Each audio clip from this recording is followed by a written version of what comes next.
Michigan just hired their new head coach, Kyle Whittingham. And if you're a Michigan fan or a Big Ten fan, you probably don't know much about this coach who spent most of his career in the Pac-12. I'm Andy O'Rourke. I formerly coached at Stanford and San Jose State and grew up being a Pac-12 fan, watching the last 20 years of this Utah-dominant defense.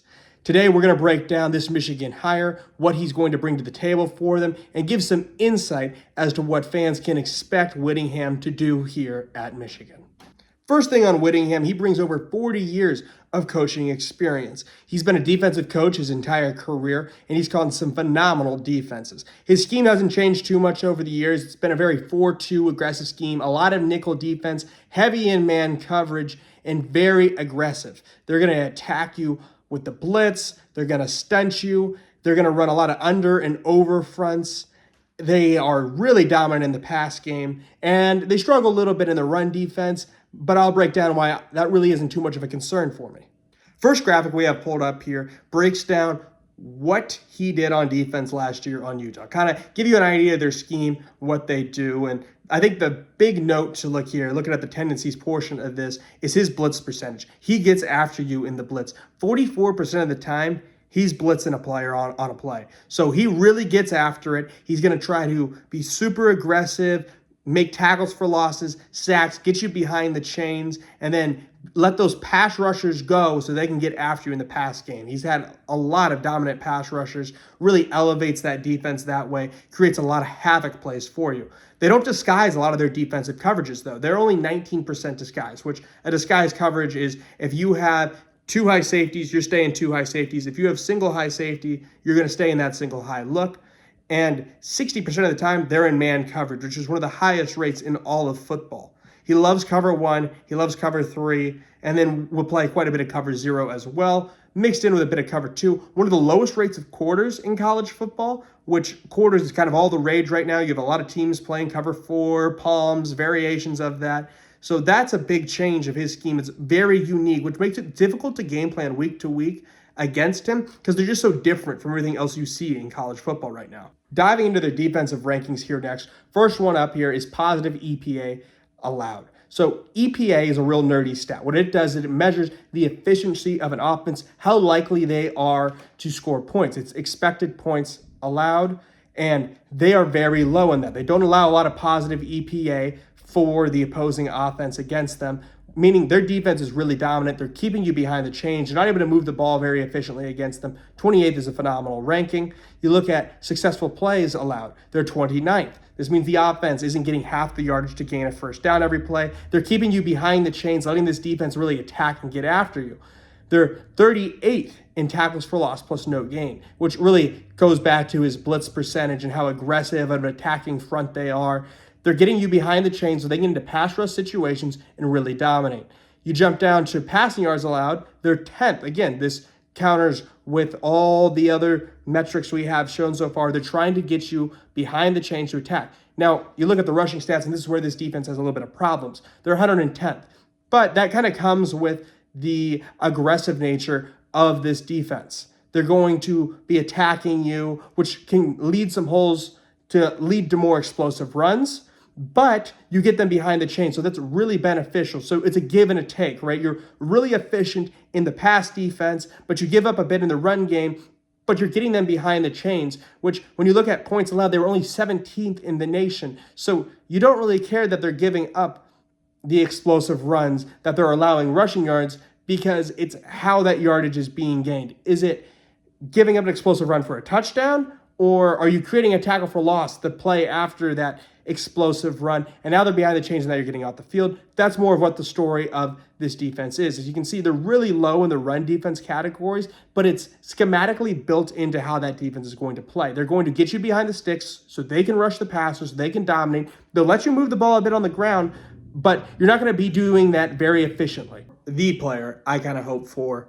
if I'm a Michigan fan, that will transfer over from Utah to Michigan. There's one guy in particular that I think really stands out that I'm a really big fan of on the defensive side of the ball that fits great into what Whittingham likes to do on defense, and that's John Henry Daly. He started his career off at BYU and then transferred to Utah. He's a redshirt sophomore. He tore his Achilles this year, but he was an extremely dominant player for the Utah Utes. He had a 90 PFF grade, which Say what you will about PFF grades, I really think the grade does have some value for pass rushing in particular. The other grades I'm not a big fan of, but pass rush production really marries well with the grade and tells you how good this guy is. So a 90 plus PFF grade, a 24% pass rush win rate, which if you want to know more about pass rush win rate, my first video, you can go and check my channel, see that video there. Really breaks down how that works and how important of a metric that is. I won't dive into that here. It takes a bit of time, but it's a really great metric to project future success. So he's beating his one-on-one matchups. He's extremely dominant there. 17% pressure rate, 10 sacks, a phenomenal player. On top of that, he's a pretty solid athlete. I think his get-off leaves a little bit to be desired. I think he could get better getting off the ball. It's not bad, but it's not tremendous either. So I think that's meh.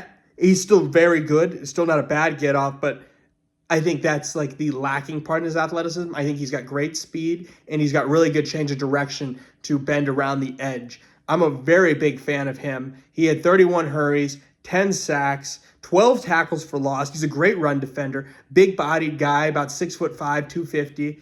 So this is going to be a massive addition if he can get him to transfer with him, follow over Coach Whittingham, and you could get 1 to 2 years. I think he'll be an NFL draft pick for sure, probably pretty high, and that production's pretty stable. You have the question about him coming off the ACL, how that will recover. I don't think he'll enter the draft this year because of the ACL. Would be a massive get for Michigan, and if you're a Michigan fan, that's the guy you want to come over with Coach Whittingham on this defense. Massive fan of him. Diving into the offensive coach that I believe is coming along with him. I haven't heard that it's 100% confirmed, but a lot of the rumors are he's bringing his offensive coordinator, Jason, back. Now, in his press conference, he said they're running more of a spread system, but I think it's a little bit more of a pro style, to be honest with you, rather than a spread. So I classify this as a pro style scheme. But the Utah Utes have had him as their offensive coordinator, and his big task coming in here is getting Michigan's offense up to snuff and really bringing along Bryce Underwood. And I think he has a great career arc showing that he's going to be able to do that. He's had a lot of stops along the way, 18 years of coaching experience, and I think he's probably well on his way to being a head coach. You're going to see a lot of QB run game involved here, a real dominant ground game that he's really established at Utah. Their starting running back at Utah averaged 7 yards per carry. Thanks to this run scheme, it's extremely dominant. He's been at a lot of places, and everywhere he's been, the quarterback play has improved drastically from the year prior, and we're going to dive into that here later. Looking at this next graphic, I have every team that he's coached with where he's been the offensive coordinator or the quarterback coach before Utah and how those quarterbacks have improved. Every single season, when he gets there, the quarterback play is better than it was the year before. First, on the top, we have him with him. On the bottom, we have it the season before. Overwhelmingly, they are better quarterbacks that are playing under him than they had the year before.